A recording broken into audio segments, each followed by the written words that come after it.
Putin जो कि रसिया के प्रेसिडेंट हैं, उन्हें यूक्रेन जैसे छोटे देश से क्या चाहिए जो वह उस पर अटैक कर रहे हैं। पुरानी बात है, जब यूक्रेन रसिया में ही आता था 1991 में डिवीजन के टाइम रसिया से बहुत पार्ट अलग हो गए थे जो कि यूक्रेन जैसी छोटी कंट्री बने। इनफैक्ट यूक्रेन और रसिया के अच्छे संबंध थे।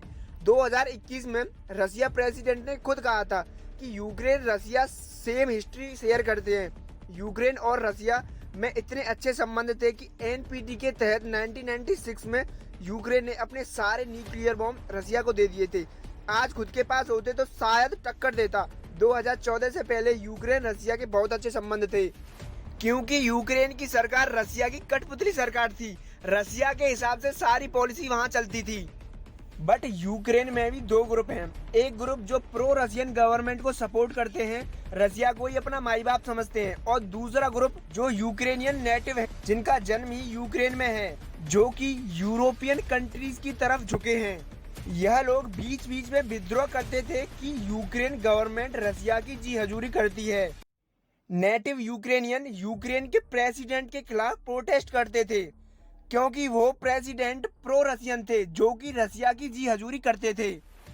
और इन इंसिडेंट्स के बाद आने वाले सभी प्रेसिडेंट को खुद की पावर में रहना मुश्किल हो रहा था क्योंकि नेटिव यूक्रेनियन उनके खिलाफ विद्रोह करते थे कि यह लोग रसिया के कहने पर चलते हैं। अब यूक्रेन रसिया को छोड़कर धीरे धीरे यूरोपियन देशों से संबंध बनाने लगा जो कि रसिया के लिए अच्छा नहीं था। रसिया नेचुरल गैस की बहुत बड़ा सप्लायर है। 30% गैस रसिया देता है पूरे यूरोप को। अब यह गैस पाइपलाइन द्वारा जाती है और पाइपलाइंस के बहुत से पार्ट्स यूक्रेन से होके जाते हैं। अब यूक्रेन रसिया से रेंट मांगने लग गया। अब रियल प्रॉब्लम यहाँ से स्टार्ट हुई जब यूक्रेन नेटो मेंबर बनने चला, NATO। अब नेटो मेंबर वह कंट्री बनती है जो रसिया से छोटे छोटे देशों को बचाते हैं। जैसे रसिया अपने से किसी छोटे देश पर अटैक करेगा तो उस पर सभी छोटे छोटे देश अटैक करेंगे। आप नेटो की ऑफिशियल वेबसाइट पर जाकर और भी इंफॉर्मेशन ले सकते हैं। यूक्रेन नेटो मेंबर इसलिए बन रहा था ताकि एक तो उसे खुद की पावर और सुरक्षा मिल जाए और वह दूसरे बड़े देशों के बहकावे में आ रहा था।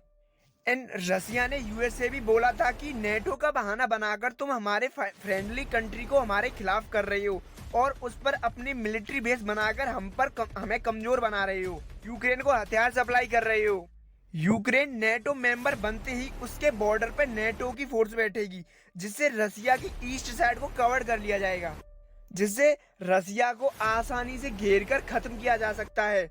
यूक्रेन का सहारा लेकर यूएस रसिया को दबाना चाहता है, इसलिए असली वॉर यूएस और रसिया का है।